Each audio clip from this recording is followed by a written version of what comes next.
Donc, je m'appelle Adrien Dupoux, j'ai 23 ans et j'étais écolier à Studio M en Game Design, Game Art.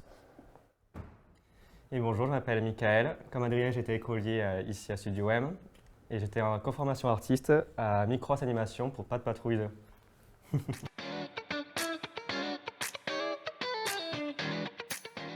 Moi, je sais que je joue aux jeux vidéo depuis que je suis tout petit. Je jouais beaucoup avec mon papa. C'était la Super Nintendo. Et au fur et à mesure, j'ai évolué et je me suis dit, ce serait bien un jour d'en créer. Exactement, ouais, c'est à peu près pareil. Bon, j'avais pas les parents malheureusement qui étaient là-dessus, mais à jouer comme ça, acheter un petit PC, commencer à jouer à des jeux un petit peu bateau, et puis après on se dit, pourquoi pas passer de l'autre côté et créer des jeux vidéo à la fin.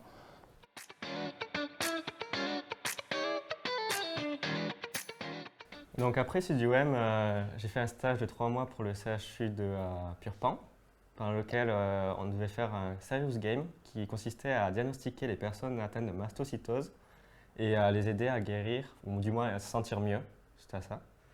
Et suite à ça, j'ai été contacté par Adrien pour aller travailler sur Pas de Patrouille 2 à Micros, à quoi j'ai dit oui. Et à Micros, j'ai pu travailler du coup sur Pas de Patrouille 2 et Tortue Ninja. Et de mon côté, donc j'ai fait un stage de 3 mois à Capgemini Altran, sur lequel aussi j'ai travaillé sur des serious games, qui étaient plus pour l'armée et le spatial, et qui ont après abouti vers du coup le Pas de Patrouille 2, sur lequel on y a passé 1 an et demi, et les Tortues Ninja, qui a duré un petit peu moins longtemps. Et après ça, je suis passé dans une entreprise de jeux vidéo qui s'appelle Turbulent et qui est une entreprise de Cloud Imperium sur le jeu Star Citizen.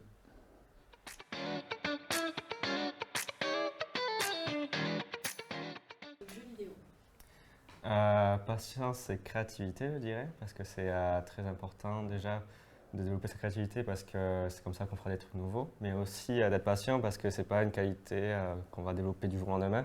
C'est quelque chose qu'on va apprendre, qu'on va développer en regardant des films, mais aussi d'autres projets d'autres personnes. Du coup, la polyvalence aussi, parce qu'on travaille quand même dans un univers où il y a plein de métiers différents. Donc, savoir utiliser tous les logiciels, connaître toutes les techniques qui s'apprennent aussi à l'école. Hein. Faut pas croire, ça ne s'apprend pas que dans les grosses entreprises. Ça aide quand même à pouvoir rentrer et faire ce que l'on aime à la fin.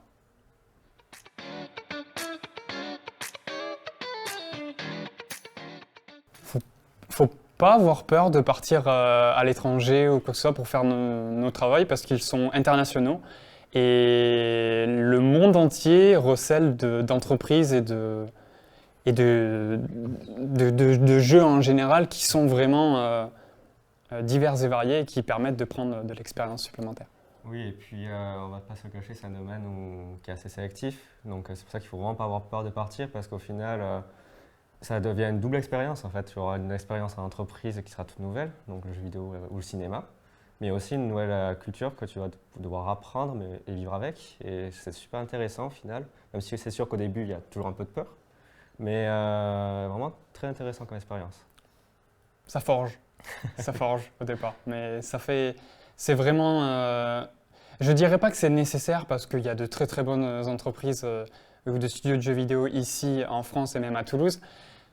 Mais ça donne un cachet supplémentaire ou même une corde à son arc, si je peux dire, pour pouvoir après augmenter ses compétences.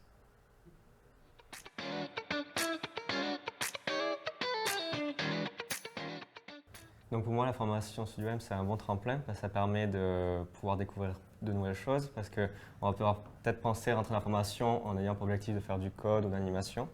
Mais vu qu'elle est très polyvalente, elle va nous permettre de toucher à tous les corps de métier et peut-être de trouver d'autres vocations qu'on ne pensait pas possibles ou qu'on ne s'imaginait pas faire. Et je pense que c'est le plus intéressant dans cette formation.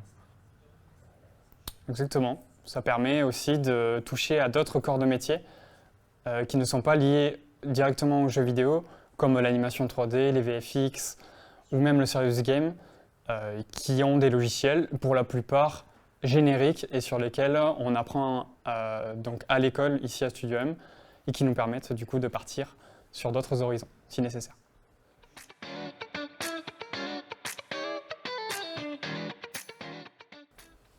il ne faut pas être apeuré par le fait de ne pas avoir d'expérience en sortant d'école. On sait que l'industrie du jeu vidéo est pas facile, ça reste quand même, ça a beau être une grosse industrie, ça reste quand même assez fermé, comme disait Mika précédemment.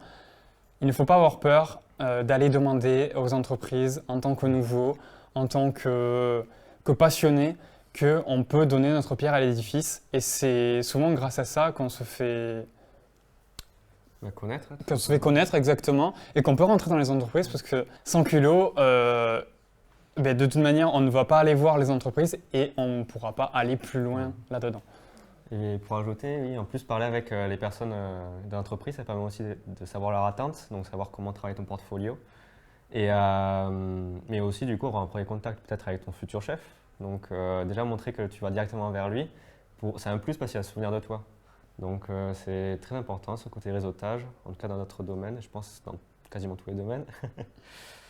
Et il faut pas, oui, il faut comme a dit Adrien, il faut oser, il faut aller voir les gens et tout, ils vont pas vous mordre. C'est des êtres humains aussi et ils sont très gentils.